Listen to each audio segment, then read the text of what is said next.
வணக்கம். சாந்தி entertainment channel. எல்லோரும் எப்படி இருக்கீங்க? நல்லா இருக்கீங்களா?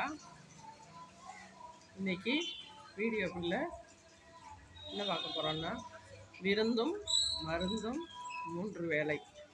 இது நான் சொல்லலை, அந்த காலத்தில் முன்னோர்கள் சொல்லி வச்ச ஒரு பழமொழி. அதற்கு என்னென்ன பழமொழிக்கு ஏற்ப என்னென்ன பேசணுங்கிறதெல்லாம் தான் நான் இப்போ சொல்ல போகிறேன். சொல்லுவாங்க, எங்கள் பாட்டியெல்லாம் அந்த வார்த்தையை அடிக்கடி சொல்லுவாங்க. நம்மளுடைய சுயமரியாதையை நம்மளே கெடுத்துக்கிறோம் அப்படின்னு சொல்லுவாங்க. அதாவது என்னன்னு கேட்டிங்கன்னா, விருந்து மருந்து. மருந்து எடுத்துக்கிட்டிங்கன்னு வச்சுக்கோங்களேன், உங்களுக்கு ஒரு ஜுரம் இல்லை அசிடிட்டி ப்ராப்ளம், வயிறு வலி, செரிமான கோளாறு, எந்த ஒரு கழுத்து சுளுக்கு, எதுக்கு போய் மெடிக்கலில் கேட்டிங்கனாலும் 3 வேளைக்கு தான் மாத்திரை தருவாங்க. ஏன்னா ஒரு வேளை கேட்காது, 2 வேளையும் சரியாக கேட்காது. அதனால் 3 வேளை போட்டிங்கன்னா சரியாயிடும் அப்படின்னு சொல்லிட்டு 3 வேளைக்கு மாத்திரை கொடுப்பாங்க. அதே மாதிரி தாங்க விருந்துன்னா கல்யாண வீட்டில் நைட்டு டின்னர், காலை டிஃபன், மதிய சாப்பாடு 3 வேளை தான் போடுவாங்க. அதுவும் இப்போ உள்ள காலகட்டத்துக்கு ஒரு வேளை சாப்பிட்டு மொய் எழுத்திட்டு வந்துடுறோம். 3 வேளை, அதுதாங்க விருந்தும் மருந்தும் 3 வேளை. அதான் நல்லாயிருக்கும், வயிறும் நல்லாயிருக்கும். வசதிக்கேற்ப நம்ம உறவினர் வீட்டுக்கு போனாலும் அந்த 3 வேளைவே அதிக பிரசிங்கரமாக நம்ம உட்காந்துருக்கக்கூடாது. ஆனால் அந்த காலத்துலலாம் 3 நாளைக்கு கல்யாணம், 4 நாளைக்கு கல்யாணம், வீட்டு கல்யாணம் 3 நாள். சளி பிடிச்சிட்டு உடம்பு சரியில்லைங்க, ரொம்ப கஷ்டமாக இருக்குது. ஜுரம் அடிக்கிற மாதிரியே இருக்குது. என்ன பண்ணுவாங்க, கல்யாணம் முடிஞ்சு சில உறவினர்கள்லாம் அவங்கவுங்களுக்கும் அலுப்பு சலுப்பாக இருக்குமா, ரெஸ்ட் எடுத்துப்பாங்க. விருந்தாடி போக மாட்டாங்க. நை நை நை நை பேசிக்கிட்டு வீட்டில் விருந்தாடி நிறைய பேர் இருப்பாங்க. அது ஃபஸ்ட்டு நாள் நல்லா கவனிப்பாங்க. அது இயற்கைங்க, அவங்களால மிஷின் அவங்களால செய்ய முடியாது. 2வது நாள் முத நாள் அதுக்கு சொல்லுவாங்க, முதல் நாள் வாழை இலையில் சாப்பாடு போடுவாங்களாம். 2-3 கூட்டுக்கறி எல்லாம் வச்சு வாழை இலையில் சாப்பாடு போடுவாங்க.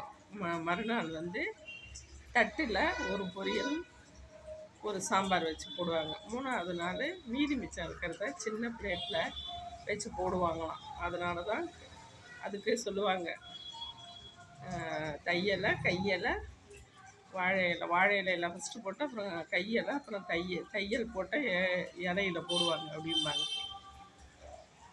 3 நாள் 3 வேளை அப்படிங்கிறது. அதனால் நம்ம 3 நாளைக்கெல்லாம் உட்காரக்கூடாது, 3 வேளை இருக்கவும் கூடாது. இப்போல்லாம் கல்யாணத்துக்கு நைட்டு போயிட்டு நைட்டே வந்துடுறாங்க. இல்லை காலையில் போனால் ஒரு வேளை டிஃபன் சாப்பிட்டுட்டு நம்ம மைய எழுதிட்டு வந்துடணும். அதுதாங்க கௌரவம், மரியாதை. நமக்கு ஒரு ரெஸ்பான்சிபிலிட்டி இருக்கும். வாங்கம்பாங்க. அதுக்காக நம்ம போய் 3 வேளையும் உட்காந்துருக்க போகிறதில்ல. நமக்கு அடுத்தடுத்த வேலை இருக்குல்ல. இப்போ உள்ள காலகட்டத்துக்கு வேலையே செய்ய முடியல, குழந்தைங்கள பார்த்துக்க வேண்டியதாக இருக்குது, வீட்டு வேலைகள் அப்படி அப்படியே போட்டுட்டு தான் நம்ம ஃபங்க்ஷன் போவோம், அந்த வேலையை பார்க்க வேண்டியதாக இருக்குது. அதனால் என்ன பண்ணணுன்னா நாம் உடனே வந்துடுறோம். ஆனால் அந்த காலத்து சில பேர் இருக்காங்க, அதாவது லாங்லேருந்து வர்றவங்க ரெஸ்ட் எடுத்துகிட்டு போகலான்னு ஒரு 2 நாள் 3 நாள் தங்குவாங்க. அவங்களுக்கு இவங்க உபசரிப்பு சரியாக செய்யாததுனால அவங்க ஏண்டா வந்தோம், நம்ம ஏன் இவ்வளோ தூரம் லாங் பிரயாணம் பண்ணி நம்ம ரிலேஷன், நம்ம சொந்த பந்தம் நினச்சி தான் வந்தோம். இப்போ அந்த ஜெனரேஷன் போய் அவங்க பிள்ளைங்க ஜெனரேஷனாக போயிடுச்சு. அதனால் அந்த பொண்ணுக்கெல்லாம் நம்மளை யாருன்னே தெரியலை, நம்ம அவங்க மாமியாரோட அக்கா தங்கச்சி ரிலேஷன், அதனால் நல்லா கவனிக்கணும்லாம் தெரியல, நம்மளை ஒரு மாதிரி டீல் பண்ணுறாங்க அப்படின்னு சொல்லிட்டு மனசு வருத்தப்பட்டுக்கிட்டு போவாங்க.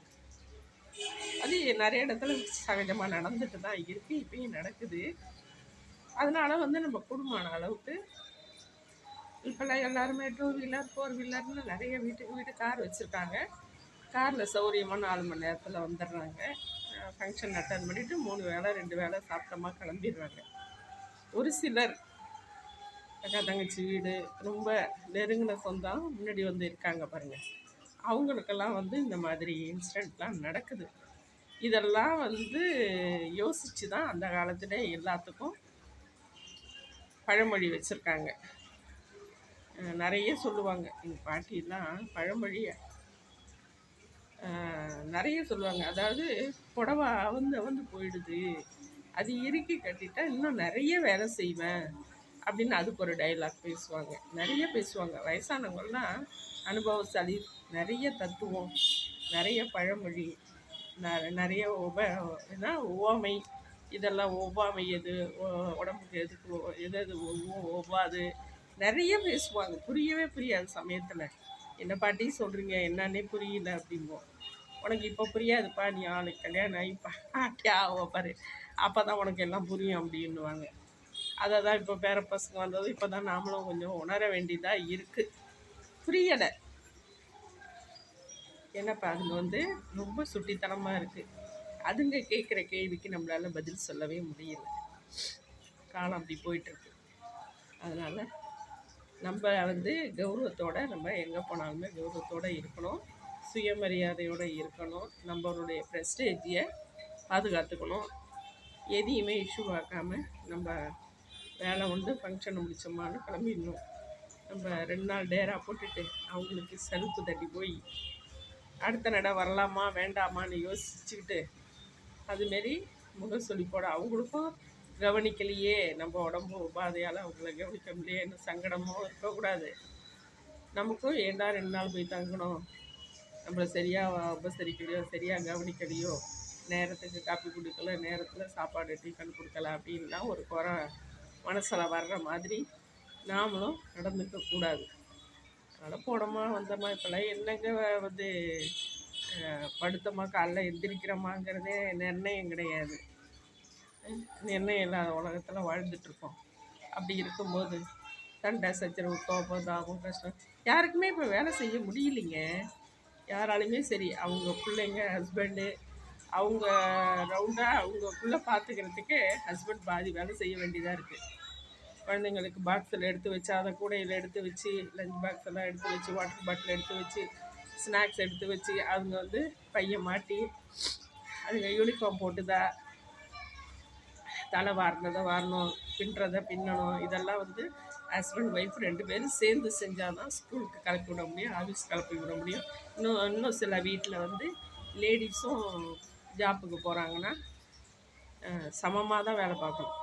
ஹஸ்பண்ட் ஒய்ஃப் 2 பேருமே 5 மணிக்கு எழுந்திரிச்சு, ஒருத்தர் வெங்காயம் அரிஞ்சா, ஒருத்தர் சட்னி வதக்கிட்டு, ஒருத்தர் இட்லி ஊற்றுறாங்கன்ட்டு மாற்றி மாற்றி 2 பேரும் செஞ்சால் தான் பிள்ளைங்களையும் கிளப்பி அவங்களும் கிளம்பி போகிறதுக்கு சரியாக இருக்கும்.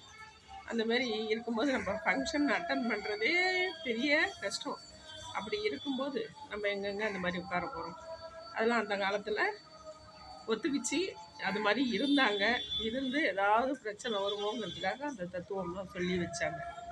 அந்தமாரி இப்போ யாரும் இருக்கிறது இல்லை. அந்த மாதிரி வார்த்தைக்கு வேலையில் இப்போலாம் ஸ்பீடாகவே ஒரே டைமில் எல்லாம் வந்துடுது. பிரச்சனை எல்லாம் ஒரே வேலையிலே வந்துடுது. என்னை கவனிக்கலை, முன்னாடி அவங்கள கவனிச்சிங்க, என்ன நீங்கள் கூப்பிடவே இல்லை, நானும் பார்த்துட்டு தான் இருந்தேன், நீங்கள் என்னை பார்த்துட்டு பார்க்காத மாதிரி போயிட்டீங்க அப்படின்னு சொல்லிட்டு பிரச்சனைகள் நிறைய வந்துட்டு தான் இருக்குது. அதெல்லாம் வந்து நம்ம எதுவுமே இஷ்யூவாக்காமல் நம்ம வந்தோமா போனோமான்னு போயிட்டுருக்கணுங்க. அப்போ தாங்க நல்லது. இதெல்லாம் பிரச்சனை பண்ணிகிட்டு இருந்தோம்னு வச்சுங்க, இன்னும் கொஞ்சம் இன்க்ரீஸ் ஆகி அசிங்கமாக போவோம். அதனால் போனோமா வந்தோமான்ட்டு ஃபங்க்ஷனை முடிச்சுட்டு வந்துகிட்டே இருக்கணும். அதனால் இந்த விருந்தும் மருந்தும் 3 வேலைங்கிற பழமொழிக்கு ஏற்ப நாம் வந்து நடந்துக்க வேண்டாம். விருந்துக்கும் நம்ம 3 வேலை உட்காந்துருக்க வேண்டாம். மருந்து கட்டாயம் 3 வேலை இல்லை, 30 நாள் 3 மாதமும் நம்ம மருந்து கண்டிப்பாக நம்ம சாப்பிட்டே ஆகணும். ஏன்னா வியாதி தான் அந்த காலத்தில் அதிகமாக இருக்குது. அதனால் விருந்துக்கு அவசியம் இல்லை, மருந்துக்கு அவசியமாக இருக்குது. அதனால் விருந்தும் மருந்தும் 3 வேலைங்கிறது உண்மை தான். நம்ம சுய கௌரவத்தோடு இருந்தோம்னா எதுக்கும் தேவையில்லை. என்னுடைய வீடியோலாம் பார்க்குறீங்களா? பார்த்திங்கன்னா பக்கத்தில் உள்ள பெல்லைக்கானையும் டச் பண்ணுங்கள். உங்கள் ஃப்ரெண்ட்ஸுக்கெல்லாம் ஷேர் பண்ணி விடுங்க. முக்கியமாக லைக் பண்ணுங்கள். புதுசாக பார்க்குறவங்க சப்ஸ்கிரைப் பண்ணிவிட்டு பாருங்கள். பெல்லைக்கானையும் டச் பண்ணுங்கள். என்னுடைய வீடியோ எப்படி இருந்ததுன்னு கமெண்டில் சொல்லுங்கள். அடுத்த வீடியோவில் சந்திப்போம். பை.